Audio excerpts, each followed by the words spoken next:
La DZ Mafia est notre première mafia. Nous n'en avions jamais eu. Elle va de Marseille quasiment jusqu'à la Belgique et la Hollande désormais. Il y a une sorte de relation désormais entre la Jazair Mafia, DZ Mafia, c'est la mafia algérienne, c'est le nom qu'il se donne, et la Mokro Mafia, la mafia marocaine, celle qui est en train de contrôler la Belgique et les Pays-Bas. Et elles s'affrontent. Est-ce qu'elles s'affrontent? Non, pas du tout. Elles sont désormais en accord, en coopération.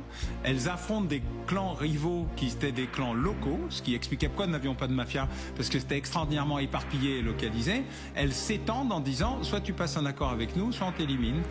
Nous avions eu des groupes criminels plus ou moins organisés, plus ou moins structurés. Ben oui, à chaque fois, pardonnez-moi que j'employais le mot mafia, vous me disiez non, ça n'existe pas en France. Ça y est, nous en avons une.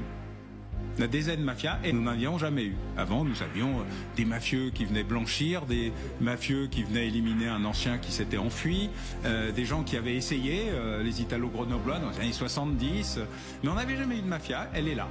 Elle est arrivée, elle est en train de s'implanter, elle est en train de se structurer, elle est en train de se développer, elle est en train de s'étaler, elle est en train de s'enraciner. Et c'est ce qui explique d'ailleurs l'augmentation massive des règlements de compte, plus à Marseille, puisque la DZ Mafia a gagné le contrôle total du territoire. Le ministre Nunez l'a très bien expliqué il y a 15 jours en disant voilà comment ça s'est produit et voilà comment ça s'est étalé. En fait, on n'a pas voulu voir, on n'a pas voulu y croire, comme d'habitude d'ailleurs.